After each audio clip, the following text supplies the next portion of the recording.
Mesdames, Messieurs, bonsoir, 20h sur la RTS, le journal. Voici les titres.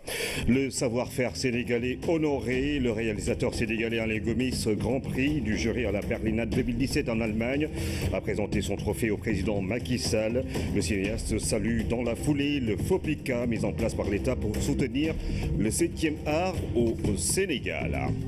Ils sont trisomiques ou autistes. Ces enfants déficients intellectuels sont à la une ce soir.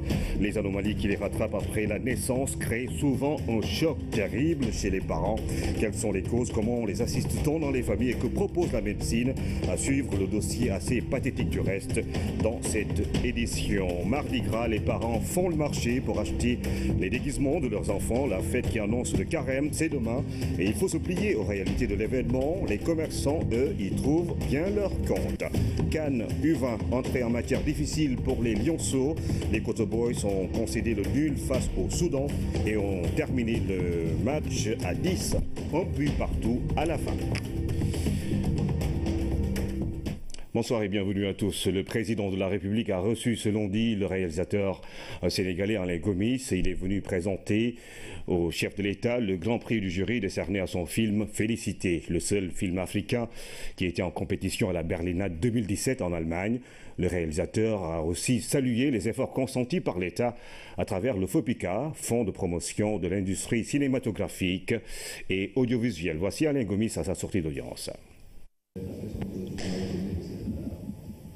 Bon, d'abord, nous avons remercié et de cette audience et d'avoir soutenu le film par l'intermédiaire du FOPICA qu'il avait mis en place à la suite du dernier FESPACO, fin du FESPACO 2013. Nous sommes ouverts aussi de nos difficultés sur le secteur du cinéma et nous avons rencontré une oreille attentive, consciente de nos difficultés et prêt à nous aider, d'avoir reçu du soutien. Nous avons été très touchés par l'accueil qui nous a été fait. La difficulté, elle reste dans les financements d'une manière générale et puis ensuite dans la diffusion, dans le fait de pouvoir faire voir les films de façon concrète, puisqu'il n'y en a pas assez de salles, mais aussi de devoir faire la post-production de nos films, souvent en Europe. Donc aujourd'hui, l'idée c'était aussi de travailler à un pôle de post-production, ce qui est toute la suite du tournage, qui puisse aussi être fait ici au Sénégal. C'est une chose vraiment qui nous tient à cœur. Le savoir-faire du cinéma sénégalais, de par ses techniciens, de par ses producteurs, de par le soutien qu'il reçoit aussi, son fonds, le FOPICA, de par, etc. Il faut continuer, c'est dans la persévérance en fait, surtout. C'est la persévérance que nous attendons, c'est-à-dire cette façon de pouvoir développer sur le moyen et le long terme. Félicité by Alain Gomis. Please welcome Alain Gomis for his film Félicité, a co-production from France, Senegal, Belgium, Germany and the Lebanon. Le voici, Alain Gomis, dans nos studios. Alain, bonsoir. Bonsoir. Merci de répondre à notre invitation. Alors, Félicité, vous vous attendiez sans doute à des félicitations. De quoi parle ce film, justement? C'est le film qui raconte l'histoire d'une chanteuse qui joue dans un groupe, souvent dans des bars, et qui a un enfant qui a un accident. Et elle se bat pour essayer de trouver l'argent suffisant pour lui permettre d'être opérée et d'être soignée. Donc c'est la lutte d'une femme. C'est un personnage fort, une femme forte. Donc c'est la lutte d'une femme moderne pour essayer d'apporter à ses proches le minimum vital. Alors au bout du compte, justement, ce trophée que vous avez reçu en Allemagne, c'est un ours, je pense, blanc. Alors, qu'est-ce qui vous a valu justement ce prix à votre avis? La qualité des techniciens que vous avez justement utilisés ou la coproduction, parce qu'on sait que c'est une coproduction avec d'autres pays? Oui, un film c'est quelque chose de collectif et sur le long terme, il faut 3 ans ou 4 ans pour faire un film. Donc la partie de financement, effectivement, c'est une coproduction multiple. C'est une coproduction sénégalaise, donc c'est vrai que l'existence du FOPICA nous permet aujourd'hui d'arriver un peu plus fort et de pouvoir dialoguer d'égal à égal. Ça, c'est quelque chose d'important. Avec d'autres partenaires, il y a évidemment la France, il y a la Belgique, le Gabon, le Liban, l'Allemagne. Donc c'est une coproduction à 6 pays. Et évidemment, la ville de Kinshasa. Les techniciens sénégalais étaient la moitié de l'équipe et c'est leur savoir-faire qu'on a amené à Kinshasa. Il y a évidemment une partie du tournage qui s'est fait ici, à Kédougou en fait. Et voilà, c'est l'agglomération de tout ça, de toutes ces forces, de toutes ces énergies qui nous a permis d'aller au bout du film. Et bon, ensuite, c'est là. Ça dépend plus de nous après. Hein. Alors, vous avez dépensé quoi et combien pour réaliser ce film? Ça vous a pris combien de temps? Bon, le film, coûte à peu près 900 millions. Hein. C'est à peu près le budget du film. Donc voilà, trouver ce but, c'est à peu près 6 mois, 1 an d'écriture. Ensuite, encore une année de recherche de financement. Ensuite, le tournage, c'était à peu près en tout 7 ou 8 semaines. Et puis le montage, la post-production sonore, etc. On arrive, voilà, c'est 3 années bien remplies. Alors, après ce prix, quelles sont les perspectives? Vous gagnez quoi en dehors justement de ce trophée? Bon, le trophée, il est purement honorifique. Hein. C'est quelque chose qui nous permet, sur le plan international, d'être reconnu, vu, qui fait une sorte de focus sur le film et qui permet de trouver des partenaires pour la sortie du film. Donc aujourd'hui, on est content de voir que ce film sera montré en Chine, sera montré au Japon. Et finalement, là, on a presque le plus de difficultés à montrer les films, c'est en Afrique. C'est-à-dire qu'on souffre d'un déficit de salles et toucher le public africain devient un petit peu difficile. Alors, vous avez été reçu par le président Macky Sall. Qu'est-ce qu'il vous a dit? Vous avez parlé du FOPICA, ce fonds mis en place par l'État. Est-ce que ça vous a aidé quelque part? Oui, bien sûr. Comme je le disais, le FOPICA est quelque chose de vraiment important. D'abord, c'est une sorte de dignité. Que de pouvoir aller vers d'autres pour compléter, mais en disant nous ne venons pas les mains vides. Donc ça, c'est vraiment quelque chose d'important. Ça permet aussi, bien sûr, de mettre le pied à l'étrier à de nombreux jeunes réalisatrices et jeunes réalisateurs. Et c'est finalement ça qui compte, parce que nous, on travaille collectivement, c'est-à-dire qu'il y a ce film et puis il y a tous ceux qui travaillent aussi et qui c'est important de développer un cinéma sénégalais et africain et mondial qui soit étendu. On a besoin les uns des autres. Donc le FOPICA, c'est quelque chose d'important. Que le plafond soit relevé au fur et à mesure, ce sera aussi quelque chose qui comptera. Aujourd'hui, on pourrait espérer que l'argent qui abonde le FOPICA soit plus important, mais aussi de développer des partenariats, les coproductions avec d'autres pays, notamment africains, mais pas seulement, pour pouvoir faire, pourquoi pas inventer un pôle de post-production, parce qu'il faut savoir que finalement, le tournage, c'est une toute petite partie de la production d'un film. Ensuite, ce qu'on appelle la post-production, c'est à peu près 70% de l'argent dépensé sur un film. Donc quand on a un fonds et que 70% de l'argent destiné à ce film finalement partira à l'étranger, parce qu'il n'y a pas sur place de quoi faire cette post-production, il y a quelque chose qui ne fonctionne pas bien. Donc travailler à créer une sorte de pôle de post-production pour que l'argent du fonds reste au Sénégal, qui crée de l'emploi, et que aussi on puisse capter les films de toute l'Afrique de l'Ouest. Aujourd'hui, je pense le Sénégal pourrait devenir la place forte du cinéma en Afrique de l'Ouest. Il y a un tournant à saisir et bon, on a eu le sentiment d'avoir été écouté. Alors l'année 2017, c'est l'année dédiée à la culture et ça tombe bien avec ce prix. Vous êtes venu également présenter ce trophée au directeur général de la RTS. Pourquoi donc? Mais parce que c'est pareil, il faut trouver des façons de travailler ensemble. Aujourd'hui, il y a une volonté, mais il faut qu'elle se traduise dans les faits. Chacun est dans des univers économiques assez différents. Mais je pense qu'il y a une vraie volonté de pouvoir travailler ensemble. Encore une fois, sur ce que nous faisons, nous, et puis aussi pareil pour aider des jeunes réalisateurs et jeunes réalisatrices à émerger. C'est ça qui compte. C'est que ce soit quelque chose qui ne soit... Il faut sortir d'une sorte de politique de l'exception, où de temps en temps on va récompenser quelqu'un et qui vient masquer en fait le vide. Et alors qu'en fait il y a là de nombreuses énergies, de nombreux jeunes et producteurs et productrices, des documentaires, des courts-métrages, des choses là qui sont là. Et donc nous, il est d'encourager, d'essayer de trouver des façons pour qu'on puisse diffuser nos films sur la RTS et que la RTS participe aussi au financement de ces films. Je pense que c'est ce rapport-là qu'on doit trouver. Mais c'est une bonne perspective. Une dernière question, vous avez senti quoi quand on a cité votre nom en 2 mots? Une sorte de travail accompli, quoi. Quelque chose comme... c'est long. C'est très très long. Hein. J'ai entamé ce Comme film. un long métrage, quoi. Oui, j'ai entamé ce film, j'avais moins de cheveux blancs. C'est une longue bagarre et vraiment c'est comme un encouragement. Merci Alain Gomis, justement Grand Prix du jury au Festival Berlinade 2017 et qui était venu justement nous présenter ce trophée.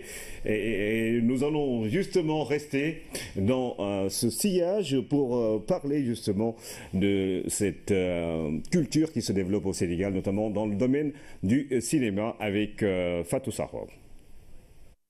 Mon cher, venez. Hein? Ben, je ne sais pas.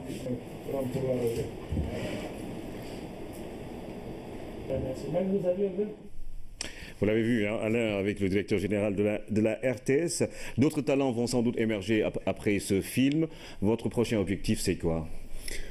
Bon, d'abord, c'est de travailler à travailler avec d'autres. Hein. On a des ateliers pour le court-métrage, donc de travailler à ce qu'il y ait d'autres, à l'émergence d'autres réalisateurs et réalisatrices, et puis moi, d'entamer un nouveau film bientôt. Merci. Nous allons rester avec vous dans le cinéma africain avec la 25e édition justement du FESPACO sur place, des réalisateurs sénégalais qui présentent justement leur film Moussa Touré parmi tant d'autres et c'est de bon augure pour le cinéma sénégalais. Il faut dire que sur place, la compétition a démarré selon dit Oumindoura.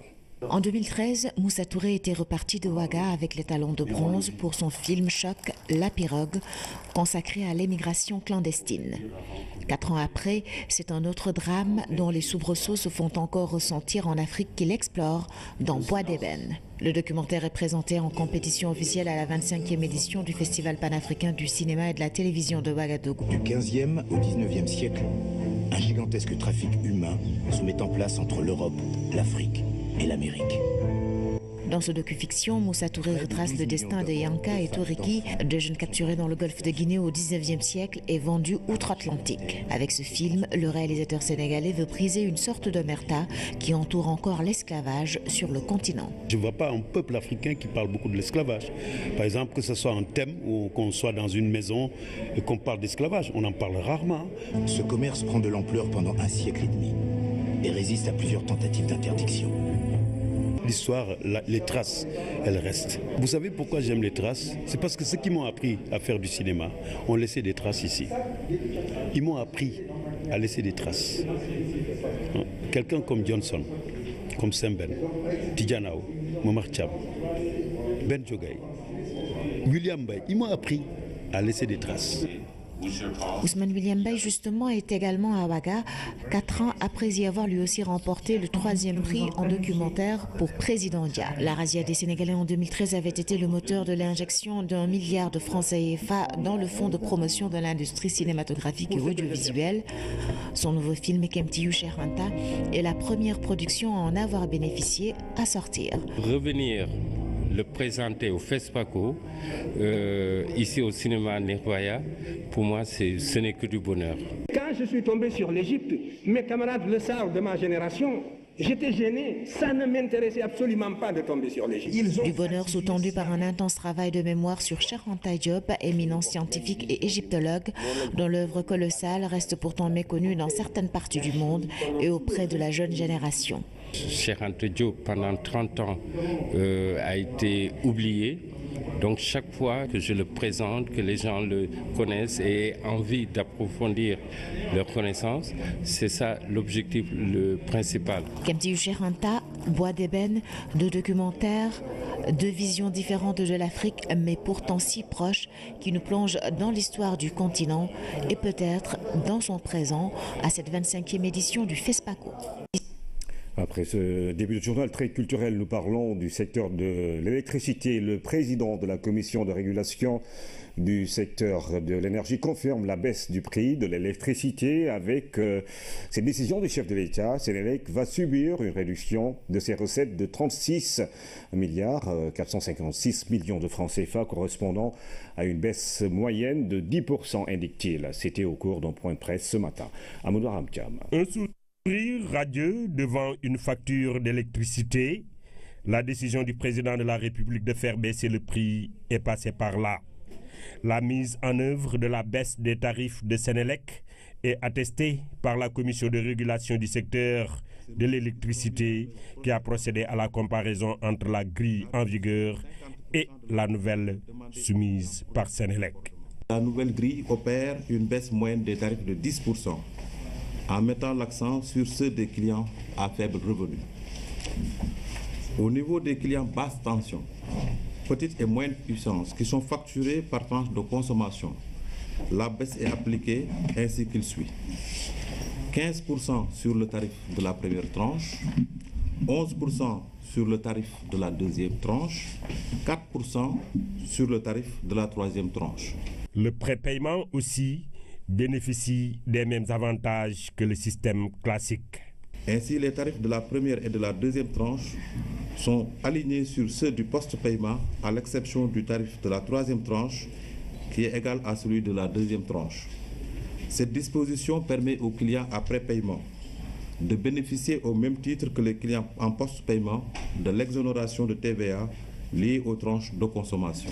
Une baisse de 9,6% sur la basse tension grande puissance, une de 10% sur l'éclairage public et les concessionnaires d'électrification rurale, des baisses qui grèvent les recettes de Sénélec à hauteur de 36 milliards 456 millions CFA, mais impactent positivement sur les clients. Il apparaît que 87% des clients basse tension facturés par tranche de consommation, correspondant à 862 916 clients, verront sur leur facture une baisse qui varie entre 15 et 10%. Quant à l'électrification rurale, l'État décide d'harmoniser les tarifs dans ce milieu. Pour cela, le raccordement sera facilité et le coût de l'électricité sensiblement réduit. Ces mesures qui seront mises en œuvre prochainement concernent la réduction de 50% de l'apport initial demandé aux clients pour les frais de raccordement, la baisse de 25% des factures des clients au forfait, l'application du tarif prépaiement de Sénélec aux clients S4 disposant d'un compteur. Pour prendre en charge ces coûts, l'État a prévu une enveloppe de 3 milliards CFA.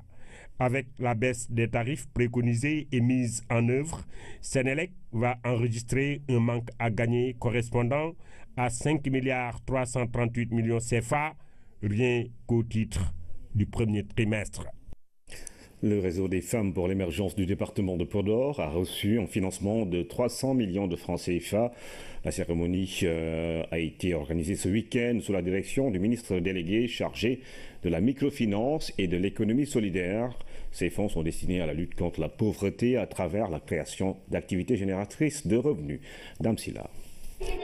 Le stade Alassane Ouad de Podor a refusé du monde ce week-end.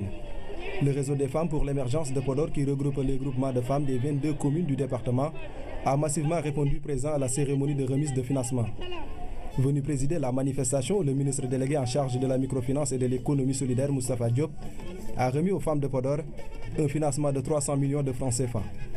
Il s'agit de fournir aux femmes de Podor les outils nécessaires à leur accomplissement économique et social, avec notamment le renforcement de leur base productive et la création d'entreprises de femmes basées sur des capacités productives et de compétitivité.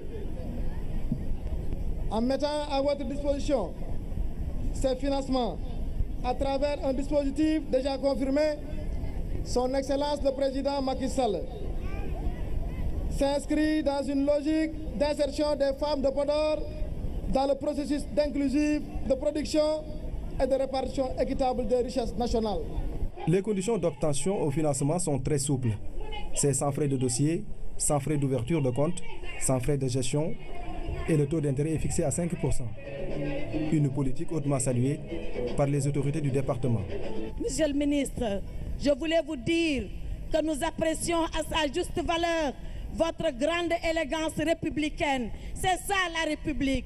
La République, c'est ensemble, quand les fils de ce pays, toutes tendances politiques confondues, se mettent debout, se tiennent la main pour le développement du Sénégal. Merci d'avoir pensé à cela.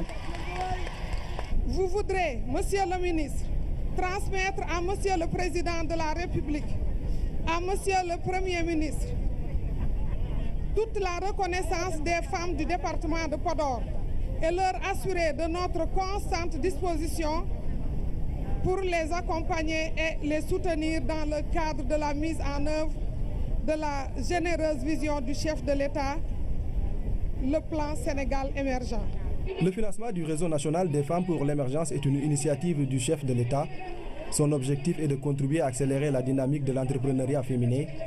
À Podor, les femmes promettent de jouer pleinement leur partition dans le plan Sénégal émergent. Sincèrement, nous remercions le président de la République. Grâce à lui, les femmes bénéficient des financements. Le chef de l'État accorde une importance particulière à nos préoccupations. Il appuie également les couches vulnérables à travers les bourses familiales. À travers ces financements, le gouvernement veut lutter contre la pauvreté en mettant en place des activités génératrices de revenus destinées aux femmes. Les remises de financement vont se poursuivre sur toute l'étendue du territoire national. À Saint-Louis, près de 45 jeunes ont bénéficié d'une formation sur l'entrepreneuriat. L'Université Gaston Berger, l'Agence nationale pour la promotion de l'emploi des jeunes ANPEJ et l'Organisation internationale pour les migrations ont co-organisé un séminaire visant à outiller les jeunes afin qu'ils puissent mieux gérer leurs entreprises. De jeunes entrepreneurs dont beaucoup d'étudiants ont suivi durant 4 jours une formation de renforcement des capacités en gestion d'entreprise.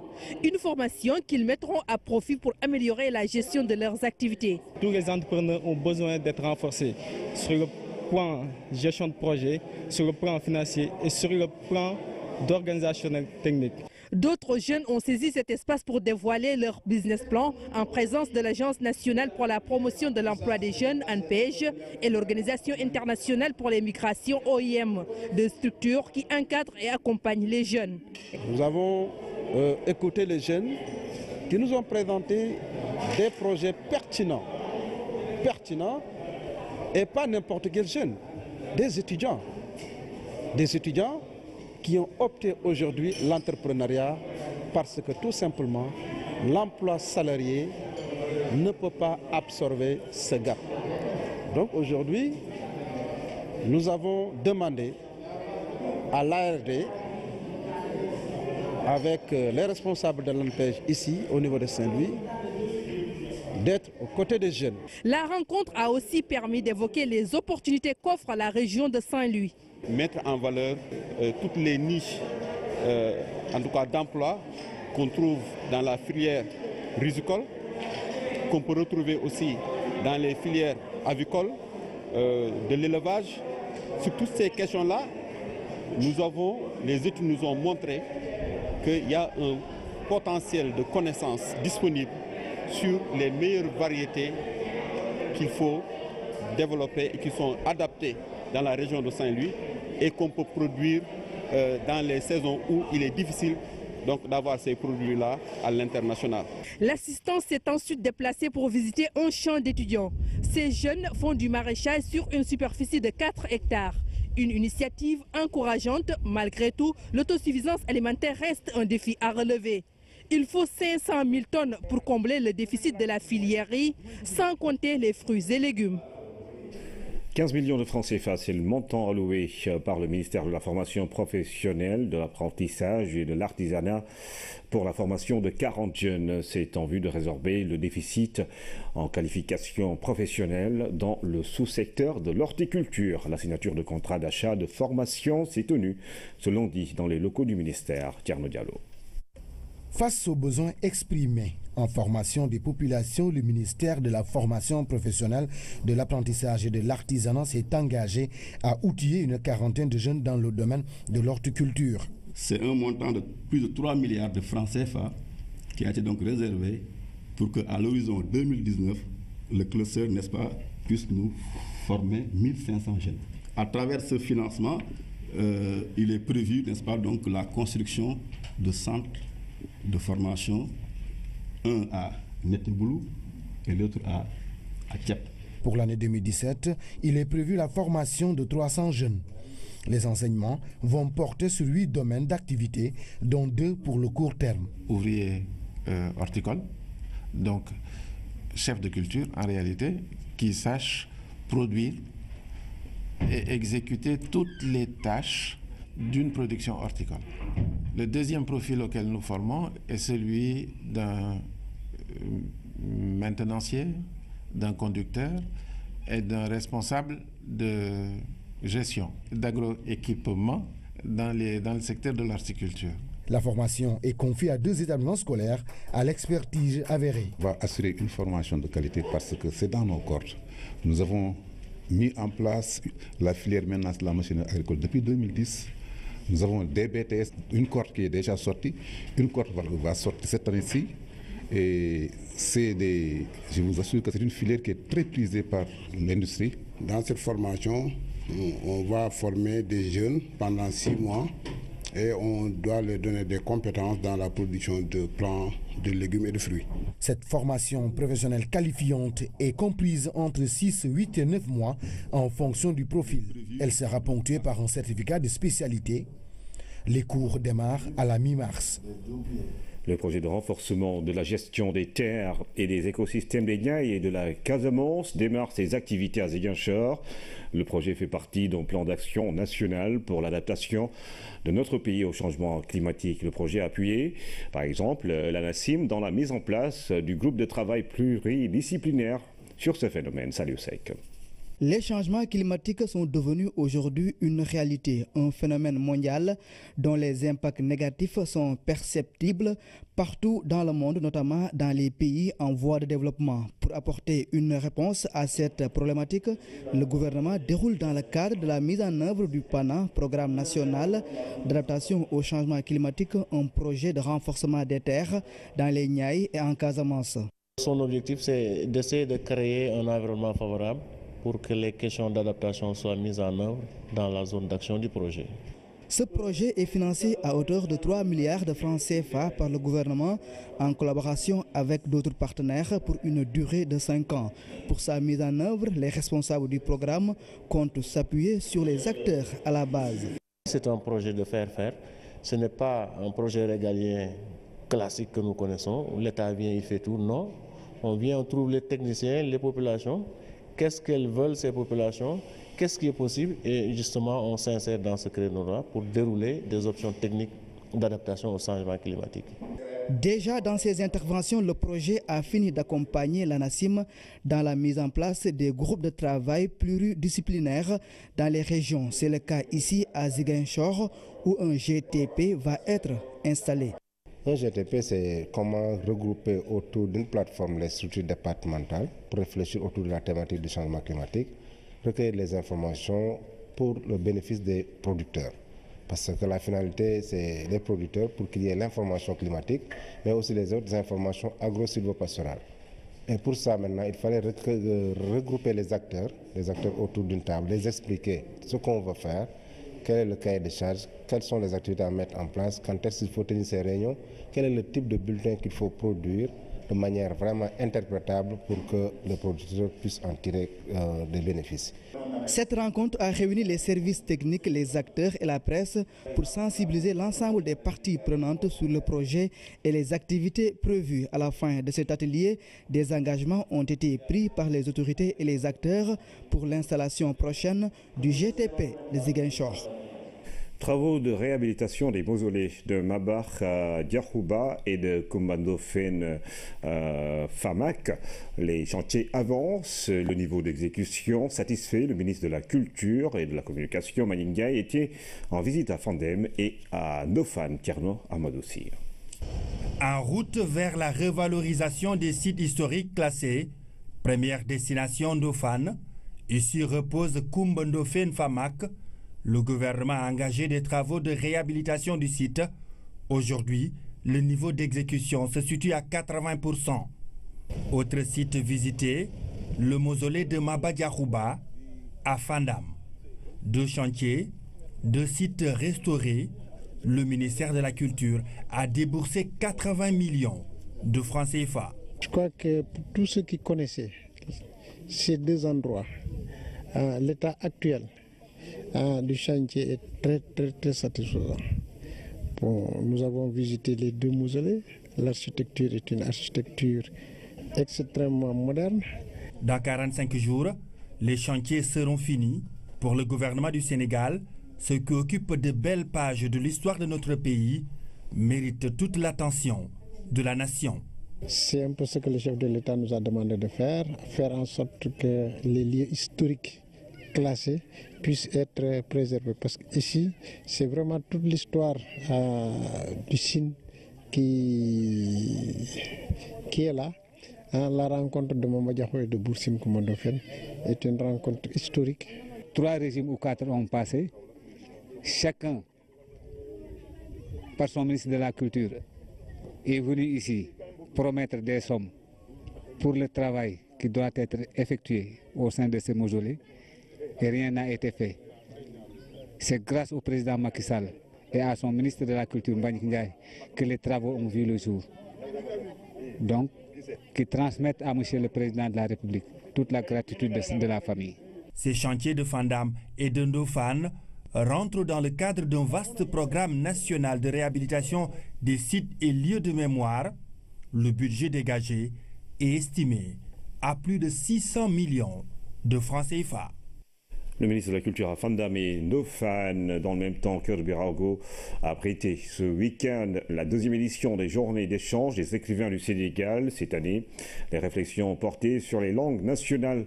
Intellectuels, étudiants et hommes de lettres ont pendant 2 jours débattu de l'intérêt et de l'importance de ces langues nationales dans le développement du pays. René Massiga Diouf.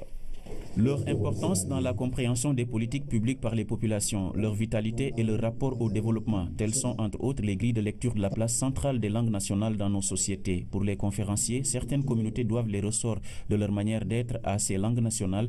Elles expriment pour eux des attitudes et reflètent une dynamique culturelle déterminée.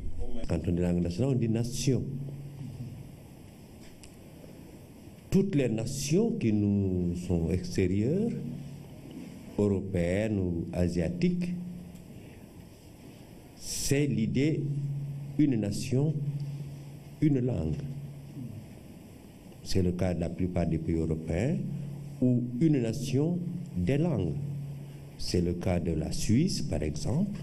Le contexte socio-politique d'émergence et d'existence des langues nationales a constitué l'un des points de rappel de la cohésion existante au sein de nos communautés. Les langues font valoir un certain leadership culturel. Elles sont les pièces maîtresses de la sauvegarde d'un riche patrimoine appelé à créer les conditions naturelles de sa survie. Le poète David Diop disait qu'il manquera toujours quelque chose à la littérature africaine tant qu'elle est coupée de ses langues nationales. C'est dans la préface de Coup de Pilon. La langue exprime une vision du monde, exprime une manière de penser. Ce n'est pas simplement un outil de communication, c'est un véhicule de culture. Cette journée très riche en débats a créé un cadre adéquat pour discuter également de l'édition au Sénégal. Les goulots d'étranglement, mais aussi les efforts consentis par les pouvoirs publics pour son développement ont été particulièrement débattus. Les écrivains saluent surtout les politiques de l'État pour promouvoir leur secteur. Le président de la République a pris une décision salvatrice en ce qui concerne le livre et l'édition. Parce que s'il n'y a pas de livre, il n'y a pas d'éditeur. S'il n'y a pas d'écrivain, il n'y a pas d'éditeur. Donc, en développant l'édition nationale. Cette 2e édition des Journées d'échange a donné l'occasion aux écrivains de mesurer l'importance des langues nationales dans la promotion des valeurs sociales. Trisomique ou autiste, le destin peut prendre parfois des tournures surprenantes et douloureuses. Ces personnes qui souffrent de déficiences intellectuelles sont à la une ce soir. Si leur naissance dans une famille n'est pas toujours acceptée et crée souvent des chocs chez les parents, ils peuvent également être d'éventuelles victimes de toutes sortes d'abus. Alors, comment surviennent ces anomalies? Quelle est la thérapie et comment les assister? C'est un dossier que je vous propose de suivre avec Amadou Aramcham.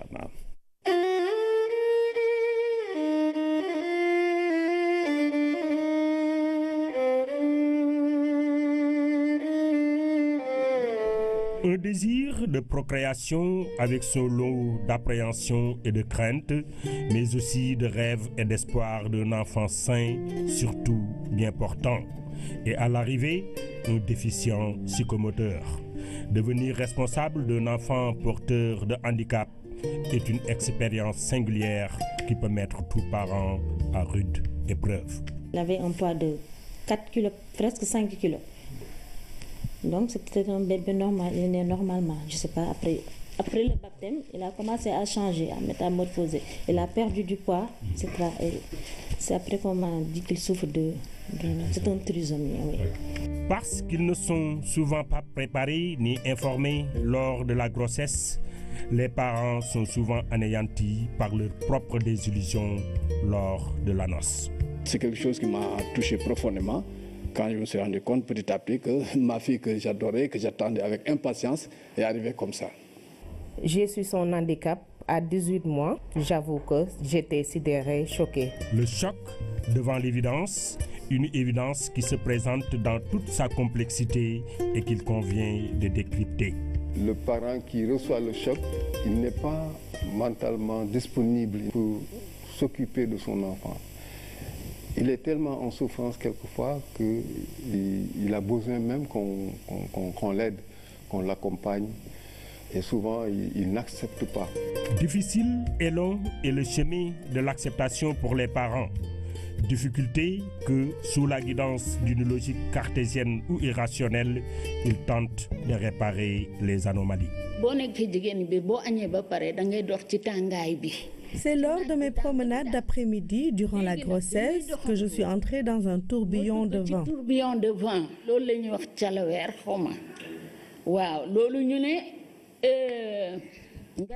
Mais c'est dans la prière que Dieu m'a révélé ce tourbillon. Une chose que j'avais d'ailleurs oubliée. Et sur les conseils des gens, je suis allée voir les tradipraticiens. Badou, trisomique, 21 ans, Jolie, autiste, 31 ans, et Aïta, 18 ans. 3 cas avec un trait commun, la déficience intellectuelle, une pathologie médicalement prouvée. Les chromosomes doivent être impairs, donc au nombre de 2. Dans la trisomie 21, les chromosomes sont au nombre de 3 dans la paire 21. À cause de cette anomalie, il va y avoir des perturbations qui relèvent de cette anomalie génétique. Dans l'autisme, les choses ne sont pas encore très bien cernées, mais on soupçonne fortement des causes génétiques. En réalité, la souffrance néonatale ou bien les affections comme le paludisme, la méningite entre autres sont des causes favorables à la déficience mentale chez l'enfant. Les statistiques montrent que les femmes âgées sont plus exposées à faire des enfants trisomiques. Par exemple, une mère qui est âgée de 40 ans à plus, en général 45 ans à plus, peut donner naissance à des enfants trisomiques. Donc, on accuse l'âge. Les parents d'enfants déficients ne sont pas malades, mais ils souffrent d'une situation à laquelle ils ne s'attendaient pas. Ils ont aussi besoin d'accompagnement. La part du parent est très importante dans ce travail. Et donc, nous les aidons à pouvoir aussi aider leurs enfants. La gestion des enfants à besoins éducatifs spécialisés est difficile et les différents parents ont des fortunes diverses. Elle est entièrement dépendante. Elle ne peut rien faire par elle-même. Je lance un appel au président de la République, Macky Sall, pour les cartes d'égalité des chances, que ça se fasse vite. Un gosse qui vous coûtait, à l'époque, il y a une vingtaine d'années, qui vous coûtait au moins 40 000 francs à lui tout seul. J'ai dit non, et c'est sa maman qui a dû financer tout cela. Tout au long de leur vie, les déficients intellectuels auront besoin d'assistance. Des personnes ont dédié leur vie à cette tâche.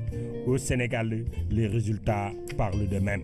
Le combat est encore très long. Et je crois pouvoir dire que le Sénégal est le seul pays du continent africain qui a fait signer à des adultes déficients intellectuels un contrat à durée indéterminée. Parce qu'ils sont vulnérables et donc victimes potentielles de toutes sortes d'abus et de maltraitance, certains parents expriment leurs craintes. Ces oncles, ces tantes sont là très nombreux, mais ce n'est pas leur enfant.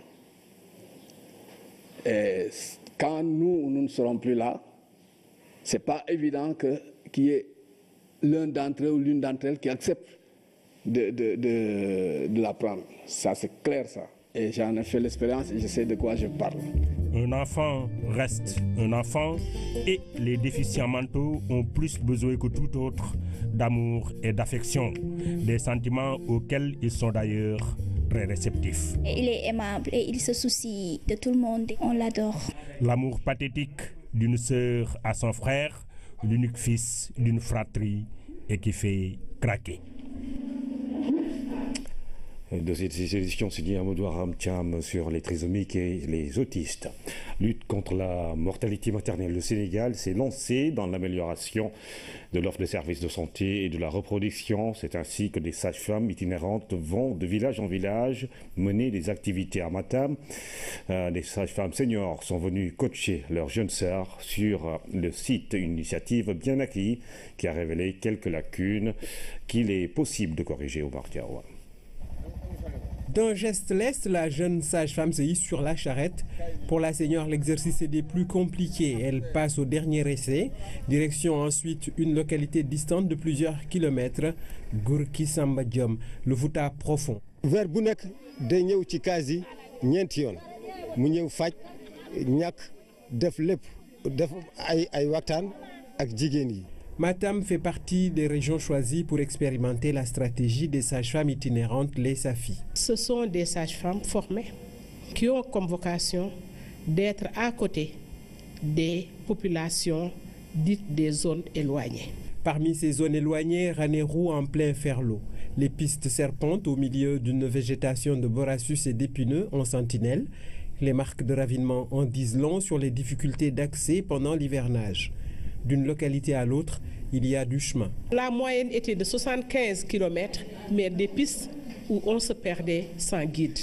Au bout de 163 km à partir de Ranérou, Tchonor se dévoile avec son château d'eau, sa petite mosquée et son choral. Je suis là au niveau de Ranérou, particulièrement au niveau du poste de santé de Tchonor. De me voir sur place, d'accompagner les femmes dans des zones très difficiles. C'est intéressant quand même. D'une manière générale, la douzaine de sages-femmes à avoir bénéficié de ces 4 jours de coaching ne regrette pas l'initiative. Le coaching a été quelque chose de très bénéfique pour nous. Là, je parle au nom de toutes les SAFI. Au terme de la mission, une restitution complète a été faite à la région médicale en présence des autorités administratives. Des lacunes ont été clairement identifiées. Elles font de leur mieux, mais elles nécessitent un encadrement encore plus fort pour leur permettre d'améliorer la qualité des services. C'est quelque chose qu'on salue et qu'on voudrait pérenniser, pas seulement pour les SAFI, mais pour l'ensemble des prestataires de la région. Si c'est possible de le faire, c'est quelque chose vraiment qu'on va accueillir avec joie. Cette pérennisation des missions de coaching est le souhait de toutes les SAFI. Ne pas venir pour une fois ou 2 fois, mais faire une pérennisation et puis venir à chaque fois faire le coaching. Cela nous permettra de mieux donner des services de qualité. En peu de mots, le coaching vise le relèvement de l'aptitude des SAFI pour des soins de qualité. En termes de prise en charge et diminuer la mortalité et la morbidité maternelle. Et puisque la planification familiale est un moyen de lutte efficace contre cette menace, un accent a été mis sur les différentes méthodes et en particulier sur celles longue durée.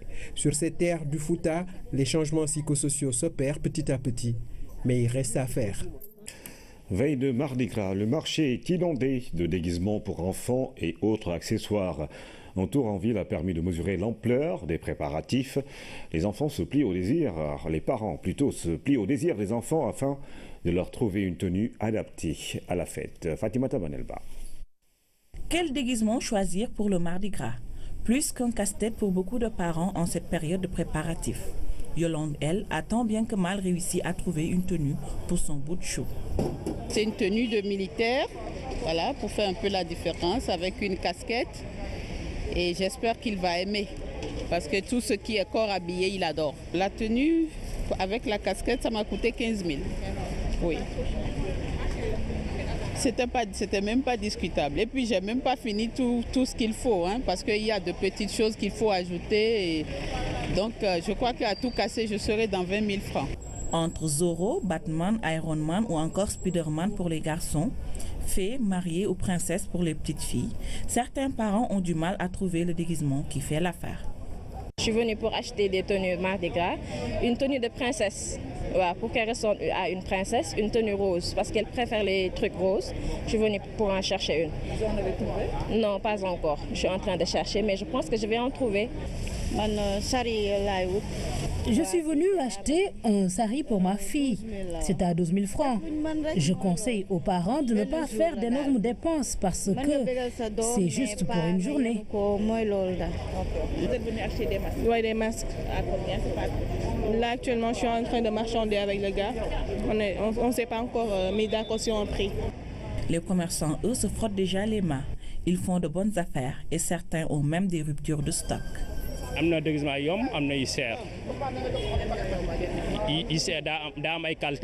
Selon la qualité, les déguisements peuvent varier entre 8 000 et 12 000 francs. Ce sont des Sénégalais ou des Libanais qui nous les vendent.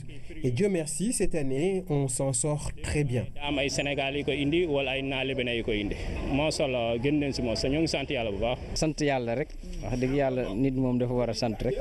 Ça marche plutôt bien. Nous vendons toutes sortes de déguisements. Et cette année, c'est Zoro qui est à l'honneur. D'ailleurs, c'est en rupture en ce moment. Nous avons des tenues pour toutes les bourses de 5 000 à 12 000 francs CFA. Le Mardi Gras qui précède le mercredi des cendres est perçu comme un carnaval. Le jour J, tous les déguisements seront permis. Mais auparavant, il faudra bien marchander. L'actualité internationale sous forme de brève nous conduit aux États-Unis, en Algérie et au Maroc. Le Royaume annonce son retrait de Garguera, une zone tampon de l'ONU au Sahara occidental. C'est Lina Lunfal. Le Maroc a annoncé son retrait unilatéral de Guerguerat, zone tampon de l'ONU au Sahara occidental, où faisaient face depuis des mois l'armée marocaine et les troupes du Front Polisario. Une décision qui intervient quelques jours après une conversation téléphonique entre le roi du Maroc, Mohamed VI, et le secrétaire général des Nations Unies, Antonio Guterres. Ce lundi, le Front Polisario a estimé que ce retrait constituait de la poudre aux yeux.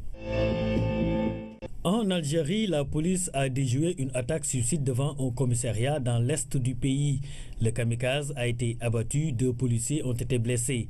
La semaine dernière, l'armée avait annoncé tuer 14 terroristes lors d'une vaste opération de ratissage menée dans le sud-est d'Alger. Moonlight, Best Picture. Moonlight de Barry Jenkins a remporté l'Oscar du meilleur film, celui du meilleur scénario adapté et celui du meilleur second rôle masculin pour Mahershala Ali. En décernant ces trophées à ce film, l'Académie récompense à la fois des acteurs issus de la diversité, mais aussi des thèmes divers abordés avec justesse, comme la pauvreté, le harcèlement scolaire et la drogue.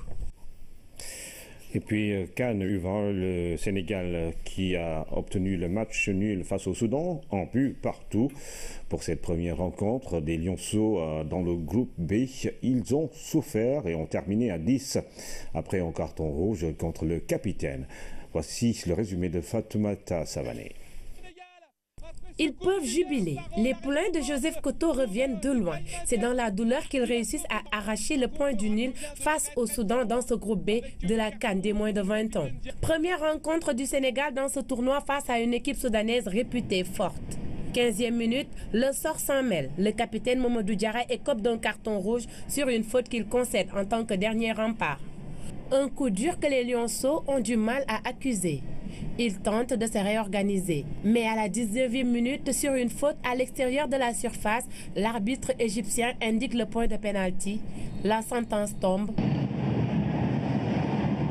Il est transformé par Moutouakil. 1-0 pour le Soudan. Un match qui n'accroche pas, un jeu hasardeux, des passes qui manquent de précision. Et pour changer le jeu, Koto effectue le premier remplacement à la 29e minute. Mamadou Mbaye prend la place de Aliou Badji blessé à l'épaule. Le joueur du Dakar Sacré-Cœur Club apporte de la fraîcheur à l'équipe des Lionceaux. Le score restera inchangé à la mi-temps. À la reprise, Koto fera un coaching gagnant en opérant 2 autres changements. Les Lionceaux multiplient les assauts et vont réussir à revenir au score. Les Koto Boys enregistrent un point précieux. Leur prochaine rencontre sera face au Bafana Bafana de l'Afrique du Sud le 2 mars prochain à 16h. L'autre rencontre de la journée a opposé l'Afrique du Sud au Cameroun. Les Bafana Bafana ont pris le dessus sur les Lions indomptables, 3-1. Avec cette victoire, les Sud-Africains sont premiers du groupe B. Et puis nous terminons avec cette bonne nouvelle pour nos téléspectateurs. Alain Gomis a mis gracieusement à la disposition de la RTS son film Tay, qui a remporté il y a 2 ans les talons du Yenenga. Annonce faite au cours de l'audience que lui a accordée, vous le voyez, le directeur général de la RTS, Racine Talla, en présence des directeurs de la télévision et de la production. C'est donc parti pour un partenariat prometteur avec Alain Gomis, le cinéaste sénégalais qui vient justement de remporter le Grand Prix du jury en Allemagne pour justement son film Félicité, le film Tay sur la RTS, sans doute dans les prochains mois. Mesdames, Messieurs, c'est terminé pour cette édition. Merci à vous de suivre l'actualité tous les jours sur la première chaîne de télévision sénégalaise.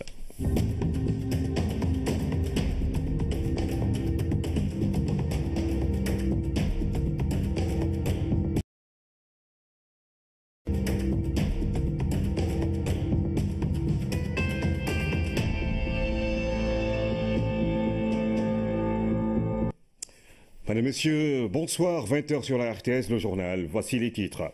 Le savoir-faire sénégalais honoré, le réalisateur sénégalais Alain Gomis, Grand Prix du jury à la Berlinade 2017 en Allemagne, a présenté son trophée au président Macky Sall.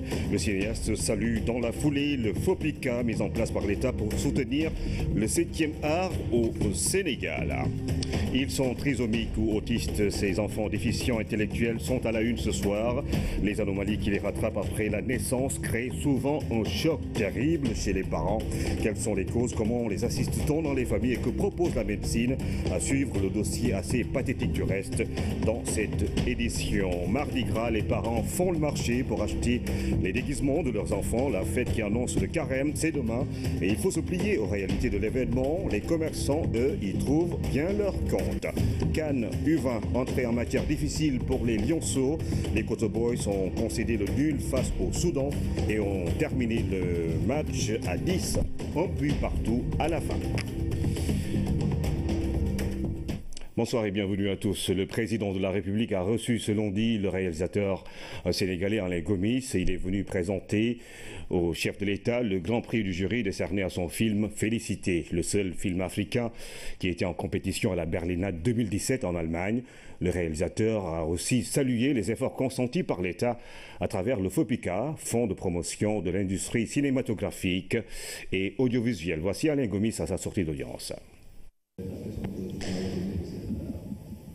Bon, d'abord, nous avons remercié et de cette audience et d'avoir soutenu le film par l'intermédiaire du FOPICA qu'il avait mis en place à la suite du dernier FESPACO, fin du FESPACO 2013. Nous sommes ouverts aussi de nos difficultés sur le secteur du cinéma et nous avons rencontré une oreille attentive, consciente de nos difficultés et prêt à nous aider. Nous avons reçu du soutien. Nous avons été très touchés par l'accueil qui nous a été fait.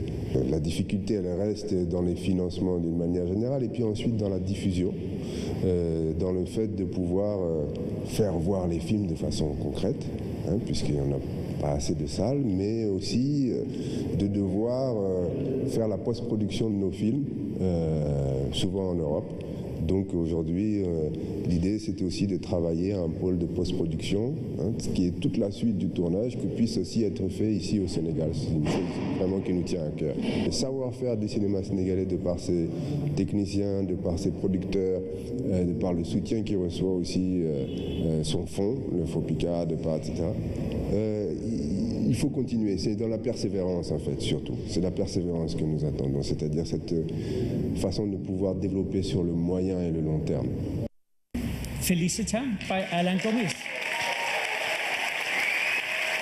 Please welcome Alain Gomis for his film Félicité, a co-production from France, Senegal, Belgium, Germany and the Lebanon. Le voici, Alain Gomis, dans nos studios. Alain, bonsoir. Bonsoir. Merci de répondre à notre invitation. Alors, Félicité, vous vous attendiez sans doute à des félicitations. De quoi parle ce film, justement? C'est le film qui raconte l'histoire d'une chanteuse qui joue dans un groupe, souvent dans des bars, et qui a un enfant qui a un accident. Et elle se bat pour essayer de trouver l'argent suffisant pour lui permettre d'être opérée et d'être soignée. Donc c'est la lutte d'une femme. C'est un personnage fort, une femme forte. Donc c'est la lutte d'une femme moderne pour essayer d'apporter à ses proches le minimum vital. Alors au bout du compte, justement, ce trophée que vous avez reçu en Allemagne, c'est un ours, je pense, blanc. Hein. Alors, qu'est-ce qui vous a valu justement ce prix à votre avis? La qualité des techniciens que vous avez justement utilisés ou la coproduction, parce qu'on sait que c'est une coproduction avec d'autres pays. Oui, un film c'est quelque chose de collectif et sur le long terme, il faut 3 ans ou 4 ans pour faire un film. Donc la partie de financement, effectivement, c'est une coproduction multiple. C'est une coproduction sénégalaise, donc c'est vrai que l'existence du FOPICA nous permet aujourd'hui d'arriver un peu plus fort et de pouvoir dialoguer d'égal à égal. Ça, c'est quelque chose d'important. Avec d'autres partenaires, il y a évidemment la France, il y a la Belgique, le Gabon, le Liban, l'Allemagne. Donc c'est une coproduction à 6 pays. Et évidemment, la ville de Kinshasa. Les techniciens sénégalais étaient la moitié de l'équipe et c'est leur savoir-faire qu'on a amené à Kinshasa. Il y a évidemment une partie du tournage qui s'est fait ici à Kédougou. Grand prix du jury au festival Berlinade 2017 et qui était venu justement nous présenter ce trophée. Et nous allons justement rester dans ce sillage pour parler justement de cette culture qui se développe au Sénégal, notamment dans le domaine du cinéma avec Fatou Sakho. Mon cher, venez. Hein? Mais je ne sais pas.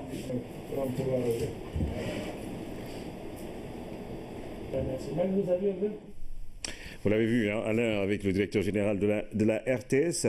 D'autres talents vont sans doute émerger après ce film. Votre prochain objectif, c'est quoi? Bon, d'abord, c'est de travailler à travailler avec d'autres. Hein. On a des ateliers pour le court-métrage, donc de travailler à ce qu'il y ait d'autres, à l'émergence d'autres réalisateurs et réalisatrices, et puis moi, d'entamer un nouveau film bientôt. Merci. Nous allons rester avec vous dans le cinéma africain avec la 25e édition justement du FESPACO sur place, des réalisateurs sénégalais qui présentent justement leur film Moussa Touré parmi tant d'autres, et c'est de bon augure pour le cinéma sénégalais. Il faut dire que sur place, la compétition a démarré, selon dit Oumindoura.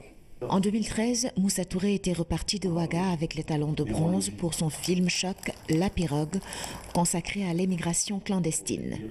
4 ans après, c'est un autre drame dont les soubresauts se font encore ressentir en Afrique qu'il explore dans Bois d'Ébène. Le documentaire est présenté en compétition officielle à la 25e édition du Festival panafricain du cinéma et de la télévision de Ouagadougou. Du 15e au 19e siècle, un gigantesque trafic humain se met en place entre l'Europe, l'Afrique et l'Amérique. Dans ce docu-fiction, Moussa Touré retrace le destin de Yanka et Toriki, deux jeunes capturés dans le golfe de Guinée au 19e siècle et vendus outre-Atlantique. Avec ce film, le réalisateur sénégalais veut briser une sorte d'omerta qui entoure encore l'esclavage sur le continent. Je ne vois pas un peuple africain qui parle beaucoup de l'esclavage. Par exemple, que ce soit un thème ou qu'on soit dans une maison et qu'on parle d'esclavage, on en parle rarement. Ce commerce prend de l'ampleur pendant 1 siècle et demi et résiste à plusieurs tentatives d'interdiction. L'histoire, les traces, elles restent. Vous savez pourquoi j'aime les traces? C'est parce que ceux qui m'ont appris à faire du cinéma ont laissé des traces ici. Ils m'ont appris à laisser des traces. Quelqu'un comme Johnson, comme Semben, Tidjanao, Momar Thiam, Ben Jogay, William Bay, ils m'ont appris à laisser des traces. Ousmane William Bay, justement, est également à Ouaga, 4 ans après y avoir lui aussi remporté le 3e prix en documentaire pour Président Dia. La razzia des Sénégalais en 2013 avait été le moteur de l'injection d'1 milliard de francs CFA dans le fonds de promotion de l'industrie cinématographique et audiovisuelle. Son nouveau film, Kemtiou Cherhanta, est la première production à en avoir bénéficié à sortir. Revenir le présenter au FESPACO, ici au cinéma Nirvaya, pour moi, ce n'est que du bonheur. Quand je suis tombé sur l'Égypte, mes camarades le savent de ma génération, J'étais gêné, ça ne m'intéressait absolument pas de tomber sur l'Égypte. Du bonheur sous-tendu par un intense travail de mémoire sur Cheikh Anta Diop, éminent scientifique et égyptologue, dont l'œuvre colossale reste pourtant méconnue dans certaines parties du monde et auprès de la jeune génération. Cheikh Anta Diop, pendant 30 ans, a été oublié. Donc chaque fois que je le présente, que les gens le connaissent et aient envie d'approfondir leur connaissance, c'est ça l'objectif le principal. Kemti Cheikh Anta, Bois d'ébène, deux documentaires, deux visions différentes de l'Afrique, mais pourtant si proches, qui nous plongent dans l'histoire du continent et peut-être dans son présent à cette 25e édition du FESPACO. Après ce début de journal très culturel, nous parlons du secteur de l'électricité. Le président de la commission de régulation du secteur de l'énergie confirme la baisse du prix de l'électricité. Avec cette décision du chef de l'État, Sénélec va subir une réduction de ses recettes de 36 milliards 456 millions de francs CFA, correspondant à une baisse moyenne de 10%, indique-t-il. C'était au cours d'un point de presse ce matin. Amadou Ramkam. Sourire radieux devant une facture d'électricité, la décision du président de la République de faire baisser le prix est passée par là. La mise en œuvre de la baisse des tarifs de Sénélec est attestée par la commission de régulation du secteur de l'électricité qui a procédé à la comparaison entre la grille en vigueur et la nouvelle soumise par Sénélec. La nouvelle grille opère une baisse moyenne des tarifs de 10%. En mettant l'accent en fait. Et voilà, c'est l'agglomération de tout ça, de toutes ces forces, de toutes ces énergies qui nous a permis d'aller au bout du film. Et bon, ensuite, c'est là. Ça dépend plus de nous après. Hein. Alors, vous avez dépensé quoi et combien pour réaliser ce film? Ça vous a pris combien de temps? Bon, le film, coûte à peu près 900 millions. Hein. C'est à peu près le budget du film. Donc voilà, trouver ce but, c'est à peu près 6 mois, 1 an d'écriture, ensuite encore une année de recherche de financement, ensuite le tournage c'était à peu près en tout 7 ou 8 semaines, puis le montage, la post-production sonore, etc. On arrive, voilà, c'est 3 années bien remplies. Alors après ce prix, quelles sont les perspectives? Vous gagnez quoi en dehors justement de ce trophée? Bon, le trophée, il est purement honorifique. Hein. C'est quelque chose qui nous permet, sur le plan international, d'être reconnu, vu, qui fait une sorte de focus sur le film et qui permet de trouver des partenaires pour la sortie du film. Donc aujourd'hui, on est content de voir que ce film sera montré en Chine, sera montré au Japon. Et finalement, là, on a presque plus de difficultés à montrer les films, c'est en Afrique. C'est-à-dire qu'on souffre d'un déficit de salles et toucher le public africain devient un petit peu difficile. Alors, vous avez été reçu par le président Macky Sall. Qu'est-ce qu'il vous a dit? Vous avez parlé du FOPICA, ce fonds mis en place par l'État. Est-ce que ça vous a aidé quelque part? Oui, bien sûr. Comme je le disais, le FOPICA est quelque chose de vraiment important. D'abord, c'est une sorte de dignité. Que de pouvoir aller vers d'autres pour compléter, mais en disant nous ne venons pas les mains vides. Donc ça, c'est vraiment quelque chose d'important. Ça permet aussi, bien sûr, de mettre le pied à l'étrier à de nombreux jeunes réalisatrices et jeunes réalisateurs. Et c'est finalement ça qui compte, parce que nous, on travaille collectivement, c'est-à-dire qu'il y a ce film et puis il y a tous ceux qui travaillent aussi et qui c'est important de développer un cinéma sénégalais et africain et mondial qui soit étendu. On a besoin des uns des autres. Donc le FOPICA, c'est quelque chose d'important. Que le plafond soit relevé au fur et à mesure, ce sera aussi quelque chose qui comptera. Aujourd'hui, on pourrait espérer que l'argent qui abonde le FOPICA soit plus important, mais aussi de développer des partenariats, les coproductions avec d'autres pays, notamment africains, mais pas seulement, pour pouvoir faire, pourquoi pas inventer un pôle de post-production, parce qu'il faut savoir que finalement, le tournage, c'est une toute petite partie de la production d'un film. Ensuite, ce qu'on appelle la post-production, c'est à peu près 70% de l'argent dépensé sur un film. Donc quand on a un fonds et que 70% de l'argent destiné à ce film finalement partira à l'étranger, parce qu'il n'y a pas sur place de quoi faire cette post-production, il y a quelque chose qui ne fonctionne pas bien.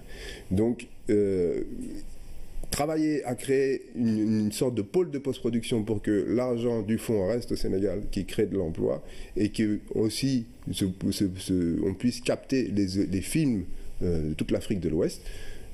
Aujourd'hui, je pense le Sénégal pourrait devenir la place forte du cinéma en Afrique de l'Ouest. Il y a un tournant à saisir, et bon, on a eu le sentiment d'avoir été écouté. Alors, l'année 2017, c'est l'année dédiée à la culture et ça tombe bien avec ce prix. Vous êtes venu également présenter ce trophée au directeur général de la RTS. Pourquoi donc? Mais parce que c'est pareil, il faut trouver des façons de travailler ensemble. Aujourd'hui, il y a une volonté, mais il faut qu'elle se traduise dans les faits. Chacun est dans des univers économiques assez différents. Mais je pense qu'il y a une vraie volonté de pouvoir travailler ensemble, encore une fois, sur ce que nous faisons nous, et puis aussi pareil pour aider des jeunes réalisateurs et des jeunes réalisatrices à émerger. C'est ça qui compte, c'est que ce soit quelque chose qui ne soit... Il faut sortir d'une sorte de politique de l'exception, où de temps en temps on va récompenser quelqu'un, et qui vient masquer en fait le vide. Et alors qu'en fait il y a là de nombreuses énergies, de nombreux jeunes et producteurs et productrices, des documentaires, des courts-métrages, des choses là qui sont là. Et donc nous, il est d'encourager, d'essayer de trouver des façons pour qu'on puisse diffuser nos films sur la RTS et que la RTS participe aussi au financement de ces films. Je pense que c'est ce rapport-là qu'on doit trouver. Mais c'est une bonne perspective. Une dernière question, vous avez senti quoi quand on a cité votre nom en 2 mots? Une sorte de travail accompli, quoi. Quelque chose comme... c'est long. C'est très très long. Hein. J'ai entamé ce film. Comme un long métrage, quoi. Oui, j'ai entamé ce film, j'avais moins de cheveux blancs. C'est une longue bagarre et vraiment c'est comme un encouragement. Merci Alain Gomis, justement. Sur ceux des clients à faible revenu. Au niveau des clients basse tension, petite et moyenne puissance, qui sont facturés par tranche de consommation, la baisse est appliquée ainsi qu'il suit. 15% sur le tarif de la première tranche, 11% sur le tarif de la deuxième tranche, 4% sur le tarif de la troisième tranche. Le prépaiement aussi bénéficie des mêmes avantages que le système classique. Ainsi, les tarifs de la première et de la deuxième tranche sont alignés sur ceux du post-paiement, à l'exception du tarif de la troisième tranche, qui est égal à celui de la deuxième tranche. Cette disposition permet aux clients à prépaiement de bénéficier au même titre que les clients en post-paiement de l'exonération de TVA liée aux tranches de consommation. Une baisse de 9,6% sur la basse tension grande puissance, une de 10% sur l'éclairage public et les concessionnaires d'électrification rurale, des baisses qui grèvent les recettes de Sénélec à hauteur de 36 milliards 456 millions CFA, mais impactent positivement sur les clients. Il apparaît que 87% des clients basse tension facturés par tranche de consommation, correspondant à 862 916 clients, verront sur leur facture une baisse qui varie entre 15 et 10%. Quant à l'électrification rurale, l'État décide d'harmoniser les tarifs dans ce milieu. Pour cela, le raccordement sera facilité et le coût de l'électricité sensiblement réduit. Ces mesures qui seront mises en œuvre prochainement concernent la réduction de 50% de l'apport initial demandé aux clients pour les frais de raccordement, la baisse de 25% des factures des clients au forfait, l'application du tarif prépaiement de Sénélec aux clients S4 disposant d'un compteur. Pour prendre en charge ces coûts, l'État a prévu une enveloppe de 3 milliards CFA. Avec la baisse des tarifs préconisés et mise en œuvre, Sénélec va enregistrer un manque à gagner correspondant à 5 milliards 338 millions CFA, rien qu'au titre du premier trimestre. Le réseau des femmes pour l'émergence du département de Podor a reçu un financement de 300 millions de francs CFA. La cérémonie a été organisée ce week-end sous la direction du ministre délégué chargé de la microfinance et de l'économie solidaire. Ces fonds sont destinés à la lutte contre la pauvreté à travers la création d'activités génératrices de revenus. Dame Silla. Le stade Alassane Ouad de Podor a refusé du monde ce week-end. Le réseau des femmes pour l'émergence de Podor, qui regroupe les groupements de femmes des 22 communes du département, a massivement répondu présent à la cérémonie de remise de financement. Venu présider la manifestation, le ministre délégué en charge de la microfinance et de l'économie solidaire, Moustapha Diop, a remis aux femmes de Podor un financement de 300 millions de francs CFA. Il s'agit de fournir aux femmes de Podor les outils nécessaires à leur accomplissement économique et social, avec notamment le renforcement de leur base productive et la création d'entreprises de femmes basées sur des capacités productives et de compétitivité. En mettant à votre disposition ces financements à travers un dispositif déjà confirmé, Son Excellence le Président Macky Sall s'inscrit dans une logique d'insertion des femmes de Podor dans le processus d'inclusive de production et de répartition équitable des richesses nationales. Les conditions d'obtention au financement sont très souples. C'est sans frais de dossier, sans frais d'ouverture de compte, sans frais de gestion et le taux d'intérêt est fixé à 5%. Une politique hautement saluée par les autorités du département. Monsieur le ministre, je voulais vous dire que nous apprécions à sa juste valeur votre grande élégance républicaine. C'est ça la République. La République, c'est ensemble, quand les fils de ce pays, toutes tendances politiques confondues, se mettent debout, se tiennent la main pour le développement du Sénégal. Merci d'avoir pensé à cela. Vous voudrez, Monsieur le ministre, transmettre à Monsieur le Président de la République, à Monsieur le Premier ministre, toute la reconnaissance des femmes du département de Podor et leur assurer de notre constante disposition pour les accompagner et les soutenir dans le cadre de la mise en œuvre de la généreuse vision du chef de l'État, le plan Sénégal émergent. Le financement du réseau national des femmes pour l'émergence est une initiative du chef de l'État. Son objectif est de contribuer à accélérer la dynamique de l'entrepreneuriat féminin. À Podor, les femmes promettent de jouer pleinement leur partition dans le plan Sénégal émergent. Sincèrement, nous remercions le président de la République. Grâce à lui, les femmes bénéficient des financements. Le chef de l'État accorde une importance particulière à nos préoccupations. Il appuie également les couches vulnérables à travers les bourses familiales. À travers ces financements, le gouvernement veut lutter contre la pauvreté en mettant en place des activités génératrices de revenus destinées aux femmes. Les remises de financement vont se poursuivre sur toute l'étendue du territoire national. À Saint-Louis, près de 45 jeunes ont bénéficié d'une formation sur l'entrepreneuriat. L'Université Gaston Berger, l'Agence nationale pour la promotion de l'emploi des jeunes ANPEJ et l'Organisation internationale pour les migrations ont co-organisé un séminaire visant à outiller les jeunes afin qu'ils puissent mieux gérer leurs entreprises.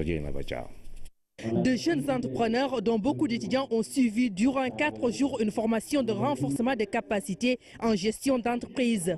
Une formation qu'ils mettront à profit pour améliorer la gestion de leurs activités. Tous les entrepreneurs ont besoin d'être renforcés sur le plan gestion de projet, sur le plan financier et sur le plan d'organisation technique. D'autres jeunes ont saisi cet espace pour dévoiler leur business plan en présence de l'Agence nationale pour la promotion de l'emploi des jeunes, ANPEJ, et l'Organisation internationale pour les migrations, OIM, deux structures qui encadrent et accompagnent les jeunes. Nous avons écouté les jeunes qui nous ont présenté des projets pertinents et pas n'importe quel jeune, des étudiants qui ont opté aujourd'hui l'entrepreneuriat parce que tout simplement l'emploi salarié ne peut pas absorber ce gap. Donc aujourd'hui, nous avons demandé à l'ARD, avec les responsables de l'ANPEJ ici au niveau de Saint-Louis, d'être aux côtés des jeunes. La rencontre a aussi permis d'évoquer les opportunités qu'offre la région de Saint-Louis. Mettre en valeur toutes les niches, en tout cas d'emploi, qu'on trouve dans la filière risicole, qu'on peut retrouver aussi dans les filières avicoles, de l'élevage. Sur toutes ces questions-là, les études nous ont montré qu'il y a un potentiel de connaissances disponible sur les meilleures variétés qu'il faut développer et qui sont adaptées dans la région de Saint-Louis et qu'on peut produire dans les saisons où il est difficile d'avoir ces produits-là à l'international. L'assistance s'est ensuite déplacée pour visiter un champ d'étudiants. Ces jeunes font du maraîchage sur une superficie de 4 hectares. Une initiative encourageante. Malgré tout, l'autosuffisance alimentaire reste un défi à relever. Il faut 500 000 tonnes pour combler le déficit de la filière riz, sans compter les fruits et légumes. 15 millions de francs CFA, c'est le montant alloué par le ministère de la formation professionnelle, de l'apprentissage et de l'artisanat pour la formation de 40 jeunes. C'est en vue de résorber le déficit en qualification professionnelle dans le sous-secteur de l'horticulture. La signature de contrat d'achat de formation s'est tenue ce lundi dans les locaux du ministère. Tierno Diallo. Face aux besoins exprimés en formation des populations, le ministère de la formation professionnelle, de l'apprentissage et de l'artisanat s'est engagé à outiller une quarantaine de jeunes dans le domaine de l'horticulture. C'est un montant de plus de 3 milliards de francs CFA qui a été donc réservé pour qu'à l'horizon 2019, le cluster, n'est-ce pas, puisse nous former 1500 jeunes. À travers ce financement, il est prévu, n'est-ce pas, donc la construction de centres de formation, un à Neteboulou et l'autre à Thiep. Pour l'année 2017, il est prévu la formation de 300 jeunes.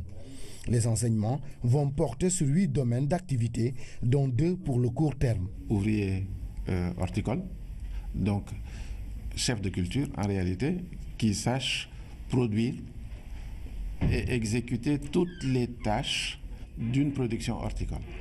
Le deuxième profil auquel nous formons est celui d'un maintenancier, d'un conducteur et d'un responsable de gestion d'agroéquipement dans le secteur de l'horticulture.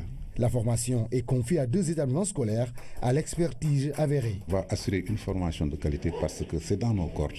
Nous avons mis en place la filière maintenance de la machinerie agricole depuis 2010. Nous avons des BTS, une cohorte qui est déjà sortie, une cohorte va sortir cette année-ci. Et je vous assure que c'est